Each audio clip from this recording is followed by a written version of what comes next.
6 weeks into the season, and the Browns are already thinking about the future. We'll talk about it coming up in the Locked On Browns podcast.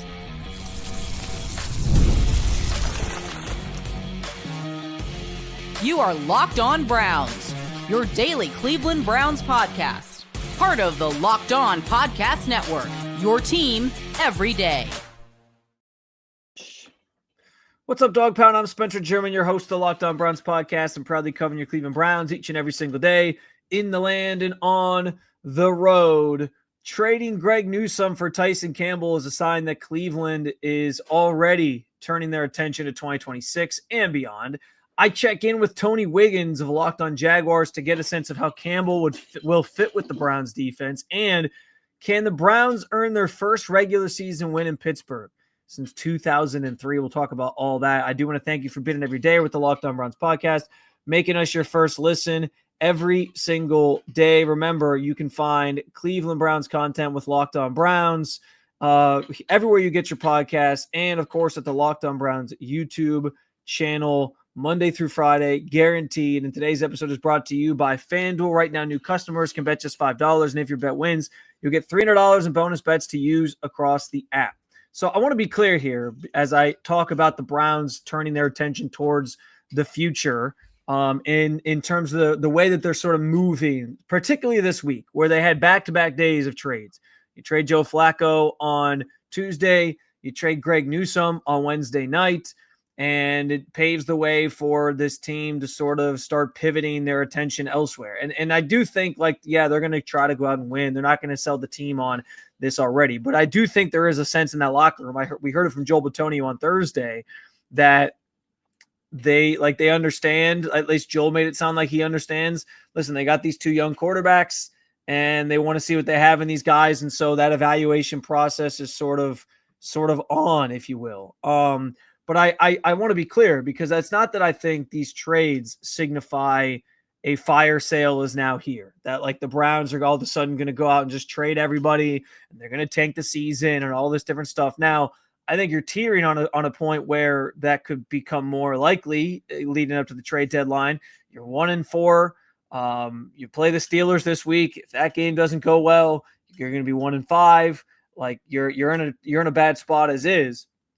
But I'm not trying to say this is like a fire sale, and I don't even think on the surface, as we dissect the Greg Newsom trade, I don't think it's a fire sale type of trade. You traded a starting cornerback for a starting cornerback. You kind of just did a swap that was based around fit for both these guys, because Tyson Campbell no longer fit what the Jaguars are doing on defense, running a lot more zone, and Greg Newsom, while he still fit with the Browns, wasn't going to be somebody that the Browns were paying beyond this year. So you essentially, you traded for a corner that to replace Greg Newsom that you were more willing to pay at the figure that he was making than what you would have had to pay Greg Newsom when it's all said and done. Because let's face it, Greg Newsom was setting himself up for a big payday with the way that he was playing this season so far. He's been really good.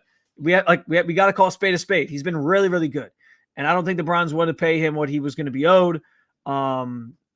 That's kind of been the elephant in the room with him that they've tried to avoid. It's why he's been circulated in trade rumors to this point, up until getting traded, because they didn't necessarily want to pay him. And I think that's at the heart of all this.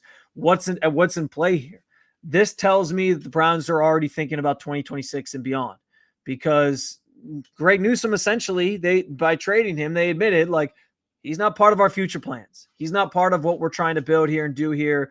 We don't want to pay him what he's going to be owed, so we're going to send him somewhere where maybe he can get paid or whatever, and we'll get a corner back that we can, consider a starter for us, and that is at a lower rate of that we would have to pay him, because next year he's only going to cost you, if you're the Browns, $3 million, or this year he's only going to cost you $3 million, if that.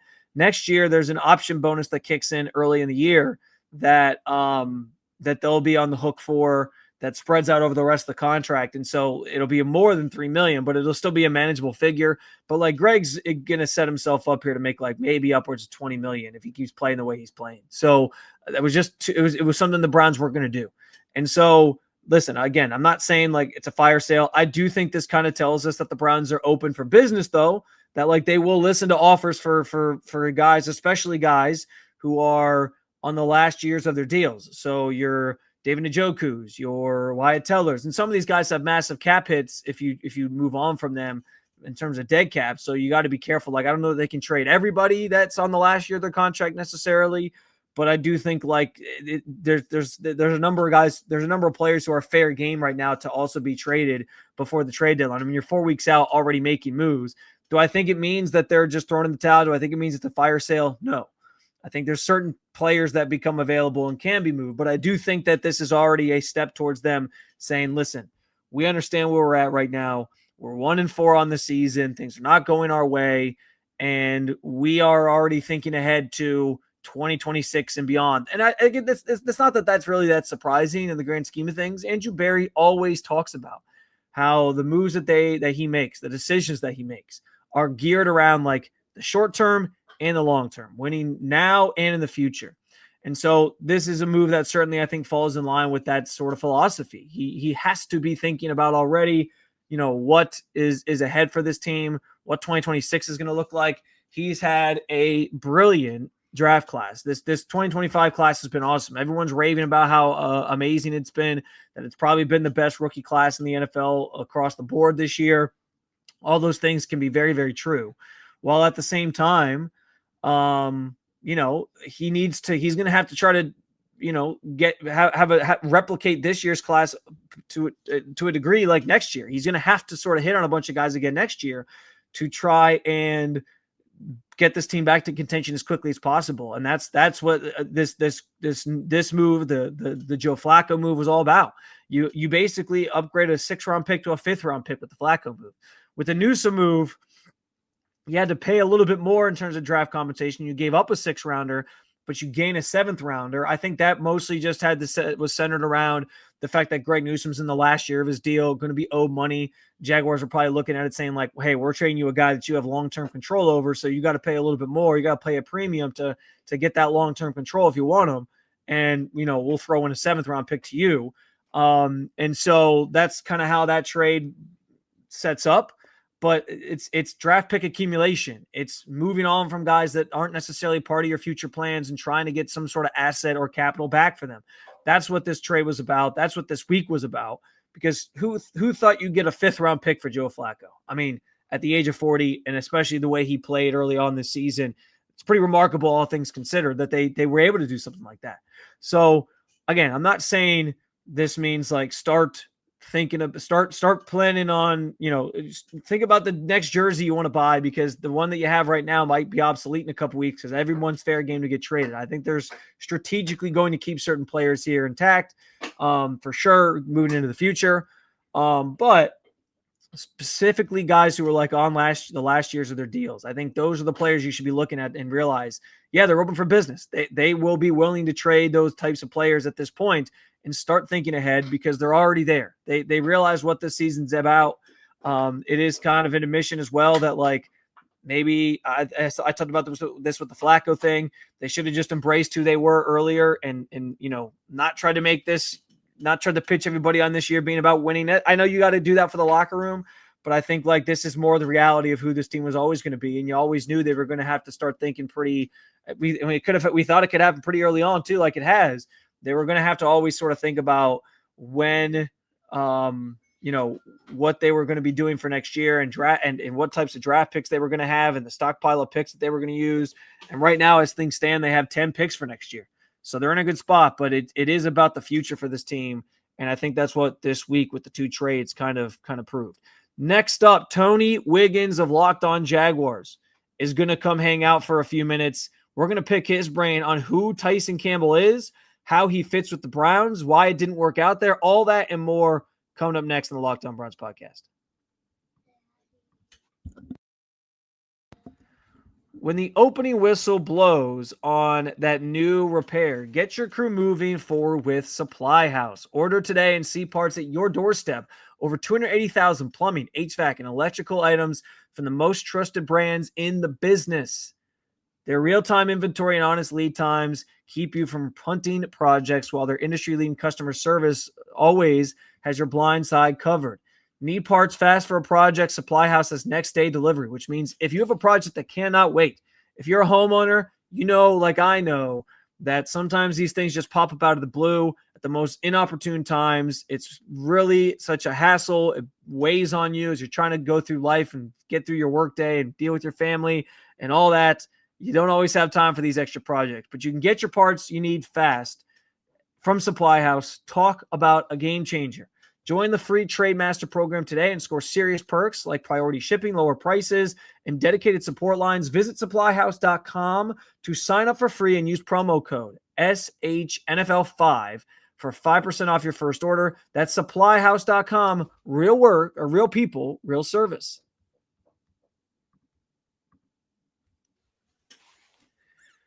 All right, Tony Wiggins, Locked On Jaguars, joins the show to give us a quick little breakdown here on what the Browns are getting, or who the Browns are getting in Tyson Campbell, why this trade was made. Tony, I think we were all surprised to get the notification at 10 o'clock at night that this trade was going through. What was your initial kind of thoughts on the swap that these two teams made? Surprising, but not surprising. New regime, very, very aggressive. Tyson's been an enigma, man. You see him on the practice field and you know exactly why people, NFL people, you know how they are. It's almost like going to the combine. They salivate over a dude that was very, very good and the one 5-star recruit, track athlete out of South Florida, went to Georgia. The issue with Tyson Campbell is when the ball is in the air, he lacks ball skills. So you have to play him in a situation where if it's just him and a guy, cool. Don't expect him to come down with an interception. If you saw the game against the Chiefs the other night, there were a couple of balls that were just hanging in the air and you wonder where he was going. It was like a dog chasing a mail truck or something. And it's just like, I sat there and I tweeted, maybe you can find it online. I said, no ball skills whatsoever. It was the play where Thornton caught a rainbow pass to get inside of the red zone from Patrick Mahomes. That has happened too much for the Jaguars' liking. He's not a scheme fit here with the new regime, and Greg Newsom is. So I think that's it. They're taking a $19.5 million dead cap hit next year just to move on from it. And James Gladstone has already said that this isn't about cap space and trying to re-sign Trayvon and trying to re-sign Devin Lloyd and Travis Etienne. This is about winning right now, and he believes Greg Newsom gives him a better chance to do that. So what, I guess, changed for Tyson? Because he was considered a guy obviously worthy of an extension other than the regime. Obviously, we know there's a new regime there. But what else just changed in terms of his play that made the Jaguars kind of feel like this was a sunken cost, not worth it to them, despite giving him that extension a year ago, where now all of a sudden it's like, hey, it's time. Like, is it simply just the scheme fit? Like, what sort of contributed to the drop-off in play that I think we've seen particularly this year? I don't think his play has dropped off. It's been the exact same thing as it was. The scheme, what changed is the leadership and the way that they view things. And people saw Liam Cohen and young Jimmy Gladstone and were like, man, this is a breath of fresh air. They're aligned. And I warned them all, don't you be fooled by that, Richie Cunningham, Mr. Rogers missing the nice guy. And you saw what Liam did on the field with Robert Saleh, and James Gladstone just sits back like a wizard. They will cut you. They will trade you if it is not in the best interest of the football team. And I think that's what happened. The scheme change is very, very important, because even when you do change the scheme, you want to get a little bit of a look-see and say, okay, can we do that? It's just not worth it for them to have a dude that does not fit. And I would probably guess that Tyson, who's a really, really good person, he's a Christian dude who wears his faith on his sleeves. He's a professional. The body is always going to look like an all-pro. I would say deep down inside that if he was honest with himself, he says, you know what, I'd probably be better off playing somewhere else as opposed to staying here where I don't fit, because it was to the point where people just knew all you had to do was just throw it up there, and your receiver had a chance to come down with it, and he didn't. And that's been the knock on him the entire time he was here. But the talent is like a left-handed pitcher that throws 100 miles per hour. Even if he doesn't have control, brother, he's going to have a long career, because they're going to keep trying, because you get a 6'1", 200-pound corner who can run like the wind, and he's a competitor. you always think that you can extract that or put him in a position. So I think it lines up better for the way he plays. It lines up better for him playing in Cleveland than it did in Jacksonville. Yeah, I agree. I mean, that was kind of my first takeaway. It was a guy that I think plays pretty well in man coverage, all things considered. You know, your point on the ball skills thing is noted, and I think that's an important piece here for Browns fans to understand. Is this isn't a guy who's going to go out and necessarily get you a bunch of interceptions throughout his career, however long he's in Cleveland. But I kind of viewed this as the Browns looking and saying, listen, we love Greg Newsom, but he's playing so well right now, especially on the outside. You know, it's an Andrew Berry draft pick, his second first-round pick that he ever made when he got here. So you know it probably was a difficult decision for him to move on from a guy that he drafted that he used a first-round pick on. But I don't think they were going to be willing to pay him, you know, $20 million, upwards of $20 million a year if he continued having a really good year.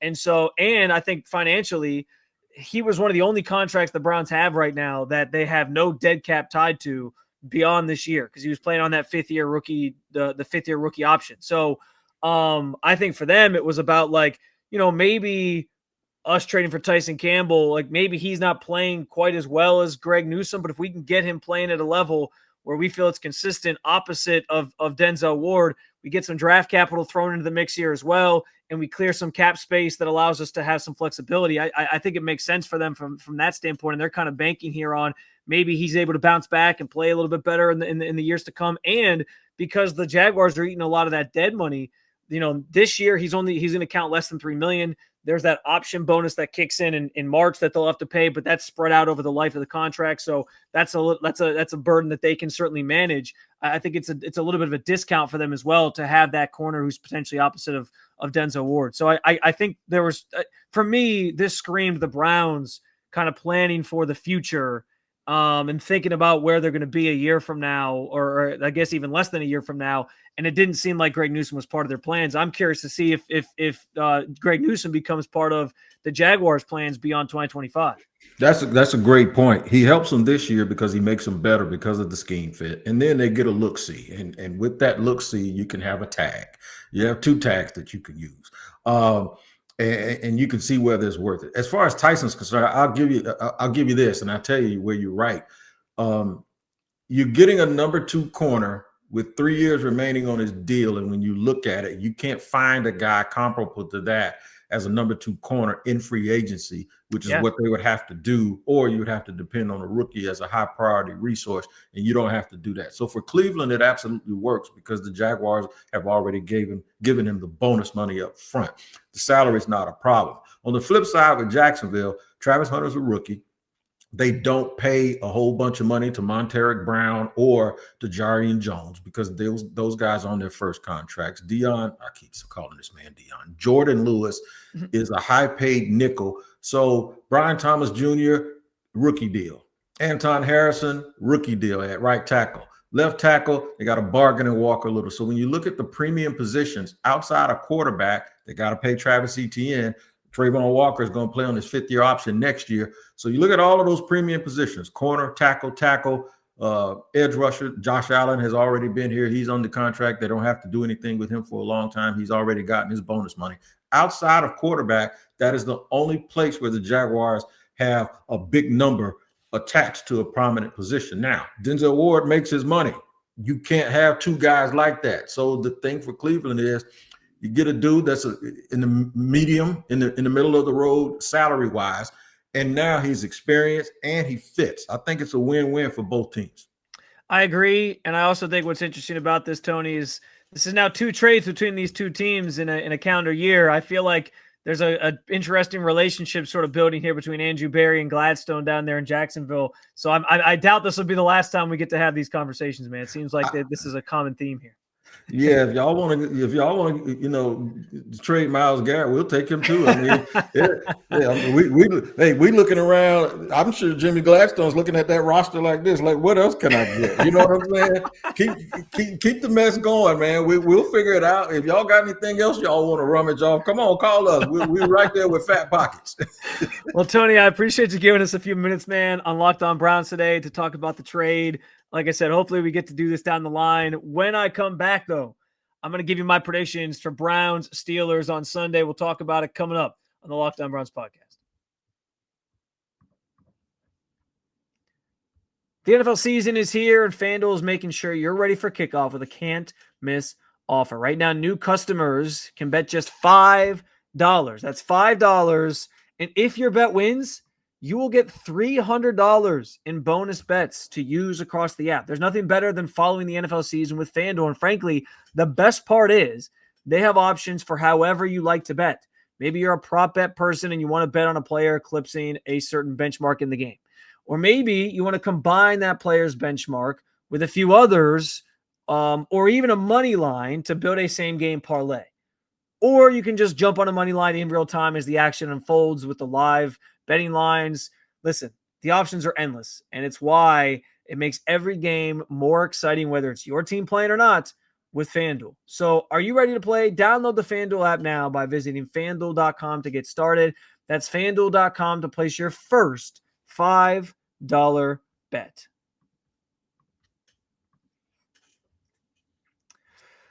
All right, so we've talked a lot about the philosophy of the Browns right now in this weird week where you saw back-to-back trades and back-to-back days and where they're the state of the team, if you will. I think it's interesting. Like this game is going to be a fascinating one because I'm curious to see, like, with everything that transpired this week, what the energy's like, how they come out and they play. Like right now, you're talking about a team that there were some weird vibes in there on Wednesday. I'm not going to lie. Like after the Joe Flacco trade, it was weird. You have Joe Bitonio admitting that, he understands where they have these two young guys that they probably want to see, even though he says he thinks winning's still a priority. You had Denzel Ward after the Greg Newsom trade talking about how he shed a tear for Greg Newsom, his teammate, guy who he had great camaraderie with and was really got really close with, and now he's gone. Like, you had that statement. And yet he even said that he still thinks the organization is trying to sort of prioritize winning here. So, but saying it and believing it are two different things. And so, like, this game is going to be a pretty interesting litmus test for, like, how the team comes out on Sunday and plays, and how the rest of the season is going to go and where things are at, and maybe even job status. I talked about that in my crossover episode with Chris Carter on Thursday. And I recommend you go back and listen if you haven't yet, because the final portion of the last segment, we talked about how there's a history of Browns coaches getting fired after losses to the Steelers, particularly in Pittsburgh. I'm not predicting that's going to happen, but this game always seems to be a really big measuring stick for, like, the pulse of the team. And if this game gets ugly, if the Steelers blow out the Browns and they just kind of feel like they're rolling over here this early in the season after this week of two trades and all that, like that's going to set a really bad precedent for the rest of the year. And that's the type of thing that then leads to a coach getting fired. If he loses the locker room, if guys are checked out already, this is going to be a tough road to hoe for Stefanski when it comes to keeping guys together, keeping this group together, and making them believe that he's the right man for this job and that he's the vision for the future is there. And in a week where you made two trades that, I think did throw off the vibes a little bit, it's going to be a tough thing to sort of combat here, on top of having to play a team that you haven't beaten in the regular season in their building since 2003. I know that the history doesn't always matter to the current guys. I get that, but that is a real thing. And it's the Steelers are a good football team at the end of the day. Now, in terms of an X's and O standpoint, like how the Browns win this game, I think we got into that pretty nicely on the crossover episode as well. But here's what I'll say. The Steelers are going to blitz a lot, same way that the Vikings did. Their goal is going to be obviously to get Dillon Gabriel rattled and force some mistakes. I think Kevin Stefanski, I think this is another week where he keeps things relatively conservative. I think next week is where you maybe start to see him open things up a little bit. But I think he understands, like, division opponent, we got to protect the football. We got to be careful here. We want to beat this team. And a win against this team, by the way, could be a big momentum builder. And so I think he's going to protect Dillon Gabriel again for the most part. I think he's going to try to call a pretty conservative game plan and try to keep him upright and avoid having the blitzing Steelers defense cause too many problems for him. So I think the run game becomes a big factor. Steelers are like 22nd, I think, in rush yards allowed per attempt this year. So I think there is some porousness that the Browns can take advantage of in the run game. And Quinshawn just continues to look better and better and better week after week. Mike Tomlin raved about Quinshon Judkins. He used his name and Nick Chubb's name in the same sentence, which tells you something, because Mike Tomlin, when he has a lot of respect for a player, he will talk about them in a very glowing way and in a very respectful way and compare them to other great players. The way he talked about Quinshon, you can tell he thinks he's a real threat. And so I think that's something the Browns are going to have to sort of lean on again, and I think they'll try to do that. It sounds like Alex Highsmith is going to be back this week for the Steelers, so that's another pass rusher, another guy in that defensive line that poses a threat for this team. Jalen Ramsey, unlikely to play. So I wonder what that means. The Steelers secondary has been banged up at times this year. I think Joey Porter Jr. is coming back, though. So what does that mean for like Jerry Jeudy and trying to get him open? Can he catch the ball this week? Offensive line for the Browns, it sounds like Cam Robinson is in line to start at left tackle. So we'll see what that experience looks like. With Jack Conklin obviously coming back last week at right tackle, maybe it shores things up a little bit better, and they can be stronger up front. But I do think it's still going to be a pretty conservative game plan overall. And then I think it's going to it's kind of funny that these two teams, their quarterback situations are very different. You have Aaron Rodgers, who's in his 40s, guy who can't really move around much and can only do so much, but also still playing at a pretty solid level in terms of like he can make a lot of the big time throws still. And then you got Dillon Gabriel, who's a rookie, still learning on the fly, figuring things out. And so for different reasons, I think pass rushes or a good pass rush can throw these guys off. And so I think per usual, like a lot of these games this year, I think it comes down to like who wins in the trenches on the defensive side, the defensive line, and who can throw off the other quarterback more. I don't think Aaron Rodgers is playing at the same level he once did. Obviously, that's not the case. But there's still some viability to his game. There's still something there, and the Browns have to be aware of that. And we'll see what that kind of looks like. It sounds like Tyson Campbell's going to get thrown into the fire and start immediately, filling in or taking over for Greg Newsom, opposite of Denzel Ward. So we'll see how he plays. He's been prone to give up some big plays this year. We'll see how that all kind of comes together. But it's an interesting situation for the Browns right now. And it's an interesting week for the Browns right now. And I think the vibe check on Sunday with how this team looks against the Steelers team is going to mean something. Not that it's going to get anybody fired, but I do think it's going to set the precedent and the tone for the rest of the season when they still have 12 games to go here. That's notable. As far as a prediction, at this point, I don't believe the Browns are going to score 20 points until I see it. I think the Steelers defense is another tough opponent that's going to find ways to slow down this Browns offense.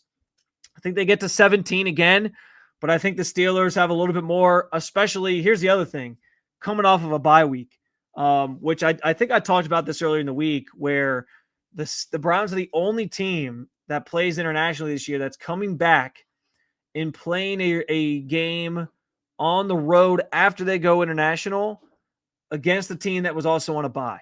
There was one other team, the Chargers, played a road game when they got back from their international game, which was in Sao Paulo, Brazil. But again, that's like the time difference is not the same. The time difference is like they basically were going into like the central time zone with that. So it wasn't really that cumbersome. Whereas the Browns are going to London, which was 5 hours ahead. Like it was a completely different flip. So it's a tough ask already, but it's even tougher when you consider that the Steelers are coming off of a bye and you just got back from an international trip. I just think the cards are sort of laid out for the Steelers to win this game. I don't have a lot of confidence in the Browns right now, even though I think there was optimism for the offense with Dillon Gabriel under center. I'm envisioning another solid performance where he's around 200 yards again, maybe a couple touchdowns or at least one touchdown. Maybe Quinshon gets one, leads a couple promising drives, but they maybe just can't get enough points on the board there to beat the Steelers. So I'll say Steelers 27, Browns 17. 10 points. I don't even know off the top of my head what the spread is at FanDuel right now, so I apologize for that. But, yeah, that's what I'm going with. 27-17, Steelers win the game, and they sort of pull away late, as a lot of teams have done against this Browns team throughout the year. And Browns offense just doesn't have enough, and they fall to 1-5 on the season. So that's my prediction. I wish it was a more positive one. I know beating the Steelers is something fans want and look forward to every year, and it can galvanize the fan base around the season again. But I just don't know if it's in the cards right now because this team hasn't won in Pittsburgh in over 2 decades now. That's going to do it. Another episode down with you, Dog Pound. Thank you for joining me, as always, to talk about your favorite football team. If you like what you heard, make sure you hit that subscribe button. Make Locked On Browns your first listen every day, wherever you get your podcasts, and at the Locked On Browns YouTube channel. For your second listen, you can get a double dose of the Locked On NFL podcast with Tyler Rowland in the morning, Tony Wiggins in the evenings. You can find Locked On NFL on YouTube or wherever you get your podcasts. And you can also keep it local. Check out Locked On Cavs or Locked On Guardians. Thanks for being here every day at the Locked On Podcast Network. I'll talk to you again on Sunday, Cleveland. See ya.